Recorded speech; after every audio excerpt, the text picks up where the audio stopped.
السلام علیکم ورحمۃ اللہ وبرکاتہ۔ رب اشرح لی صدری ویسر لی امری واحلل عقدۃ من لسانی یفقہوا قولی۔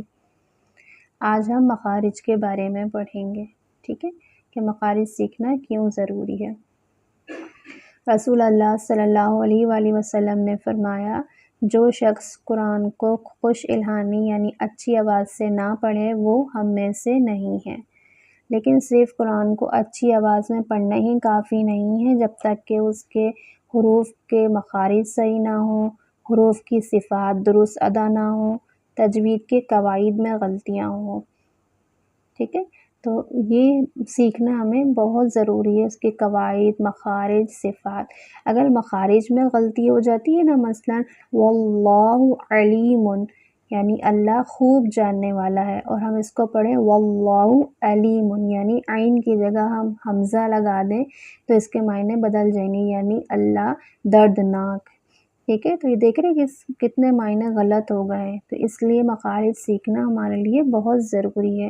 اگر اسی طرح سے صفات میں دیکھیں، اگر صفات میں کوئی غلطی ہو جاتی ہے، جیسے اللہ اکبر ہے اور کوئی پڑھے اللہ اکبر، تو یہ کتنا اچھا نہیں لگ رہا، اس میں خوبصورتی نہیں آ رہی جب تک کہ ہم صفات کے ساتھ اس کو نہ پڑھیں۔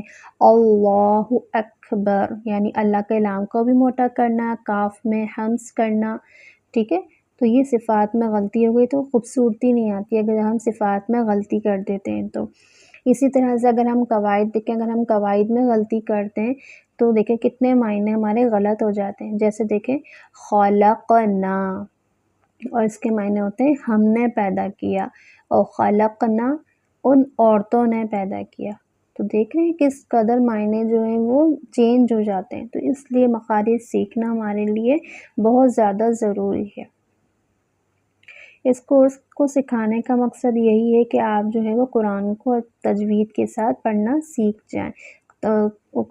تجوید کی جو بنیادی قواعد ہیں نا وہ آپ کو اچھی طرح سے پتہ چل جائے اور آپ اس کو سیکھ جائیں، ٹھیک ہے۔ اور جب قرآن کو آپ تجوید کے ساتھ پڑھنے لگیں گے نا تو آپ کو خود بھی خوشی ہوگی اور قرآن پڑھنے کا مزہ آنے لگے گا، ٹھیک ہے۔ تو ہم سب سے پہلے دیکھ لیتے ہیں مخارج کی ڈیفینیشن، دیکھ لیتے ہیں کہ مخارج کی تعریف کیا ہے، ٹھیک ہے۔ مخارج جو ہے وہ مخرج کی جمع ہے، اور مخرج کہتے ہیں، مخرج کی لغوی معنی ہوتے ہیں نکلنے کی جگہ، اور اس کی اصطلاحی معنی ہوتے ہیں حرف کے نکلنے کی جگہ، ٹھیک ہے۔ حروف تہجی کے اعتبار سے بنیادی مخارج جو ہیں وہ 5 ہیں۔ نمبر 1 ہے الجوف، نمبر 2 ہے الحلق، نمبر 3 ہے اللسان، نمبر 4 ہے الشفتان، اور نمبر 5 ہے الخیشوم، ٹھیک ہے۔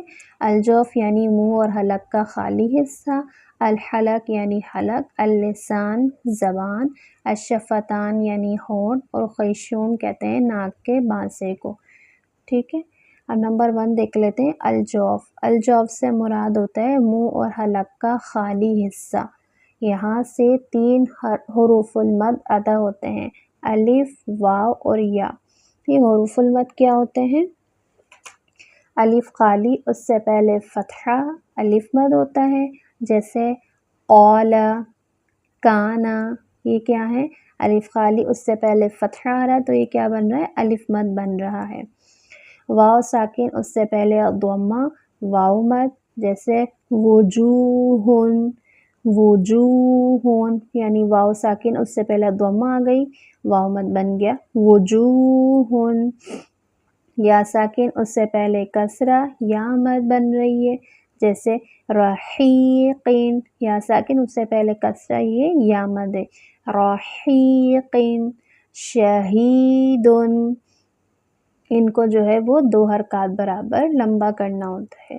اچھا، ایک بات آپ نے یاد کرنی کہ الف ہمیشہ جو ہے وہ خالی ہوتا ہے، اگر اس پر کوئی بھی حرکت آ جاتی ہے نا تو وہ حمزہ کہلاتا ہے، اور کسی بھی حرف کا مخرج معلوم کرنے کے لیے یہ ہوتا ہے کہ اس حرف سے پہلے آپ جو ہے وہ حمزہ لگا دیں اور اس حرف کو جو ہے وہ ساکن کر دیں۔